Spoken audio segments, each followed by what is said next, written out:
अहंकार। अहंकार किस लिए? क्या इसलिए कि मैं सबसे अच्छा हूँ, सर्वोत्तम हूँ, सर्वश्रेष्ठ हूँ। सर्वश्रेष्ठ कौन होता है और कितने समय के लिए होता है? आज कोई एक सर्वश्रेष्ठ है तो कल कोई और होगा, परसों कोई और होगा। कुदरत ने भी कोई ना कोई कमी, कोई ना कोई गुंजाइश छोड़ दी है ताकि हम में अहंकार न पैदा हो। कोई चाहे कितना भी महान क्यों ना हो, पर कुदरत कभी किसी को महान बनने का मौका नहीं देती।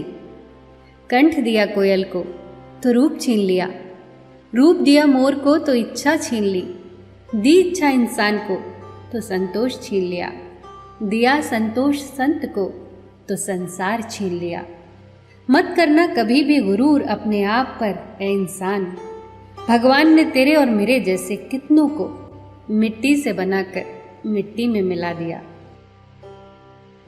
कहते हैं कि जब अर्जुन रामेश्वरम तीर्थ यात्रा पर गए तो समुद्र तट पर बने पुल के अवशेषों को देखकर वो हंसने लगे। उनके पास ही बैठे एक साधारण से दिखने वाले वानर ने उनसे हंसी का कारण पूछा। तब अर्जुन ने उनसे कहा, आप ही के पूर्वजों ने इस पुल का निर्माण किया था। मुझे घोर आश्चर्य है कि श्री राम जैसे तीरंदाजी में माहिर व्यक्ति को पुल बनाने के लिए वानरों की जरूरत क्यों पड़ी? वो तो तीरों से आसानी से पुल बना सकते थे। इस पर वो वानर जोर जोर से हंसने लगा। उसने कहा, हे महानायक, यदि आपको पता होता कि उस समय के वानर कितने ज्यादा शक्तिशाली और बलवान थे तो आप ऐसा मूर्खतापूर्ण प्रश्न कभी न पूछते। मैं तो एक साधारण वानर हूं, पर मैं ये शर्त लगाता हूं कि सर्वश्रेष्ठ धनुर्धर भी यदि यहां अपने तीरों से पुल बना दे तो मैं उसे तोड़ दूंगा। अर्जुन को यह बात पूरी तरह चुभ गई। अर्जुन ने कहा, मैं ही हूं इस युग का सर्वश्रेष्ठ धनुर्धर। मैं निर्माण करूंगा अपने तीरों से एक पुल का जिसे कोई नहीं तोड़ सकता। फिर क्या था, अर्जुन ने निकाले अपनी तरकश से तीर और बना डाला एक पुल। वो नन्हा सा वानर कूदता हुआ आया और छलांग लगा दी उस पुल पर। 2-4 छलांगों में ही उसने पुल को गिरा दिया। घोर आश्चर्य की बात थी अर्जुन के लिए। उन्होंने कहा, मैं फिर से पुल का निर्माण करूंगा। इस बार यदि पुल टूटा तो मैं चिता में कूद जाऊंगा। अर्जुन ने एक बार फिर असंख्य तीरों से एक मजबूत पुल बनाया, पर परिणाम फिर वही निकला। उस नन्हे से वानर ने फिर से उस पुल को तोड़ दिया। अर्जुन बहुत लज्जित हुए। उन्होंने चिता तैयार की और उसमें कूदने के लिए चल पड़े। अचानक कहीं से एक युवक आया और अर्जुन से चिता में कूदने का कारण पूछा।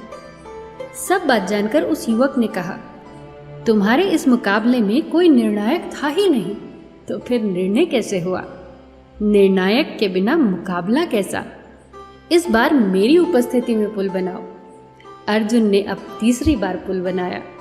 वानर फिर फुदकता हुआ आया, पर घोर आश्चर्य, पुल टस से मस नहीं हुआ। वानर जोर जोर से अपने पैरों से प्रहार करने लगा, पर पुल का कुछ नहीं बिगड़ा। अब उस नन्हे वानर ने क्रोधित होकर शक्तिशाली रूप धारण करना आरंभ कर दिया। वास्तव में वो वानर कोई और नहीं बल्कि श्री राम भक्त हनुमान थे। अर्जुन समझ गए कि वे वानर कौन है और ये भी समझ गए कि वो निर्णय करने वाला युवक कोई और नहीं, स्वयं भगवान विष्णु थे। हनुमान भी ये सब समझ गए। अब अर्जुन का अहंकार चूर चूर हो गया। हनुमान जी को भी अपने व्यवहार पर खेद हुआ। अहंकार को तो नष्ट होना ही होता है। या तो अहंकार चूर चूर हो जाता है या दीमक की तरह हमें खा जाता है। और जब हम ही नहीं तो फिर अहंकार किस बात का? कितनी प्यारी बात कही है किसी ने, अहंकार में 3 गए, धन वैभव और वंश। ना मानो तो देख लो रावण, कौरव, कंस। फिर मिलेंगे दोस्तों अगली कहानी के साथ। तब तक के लिए अपना ख्याल रखना और हमेशा मुस्कुराते रहना।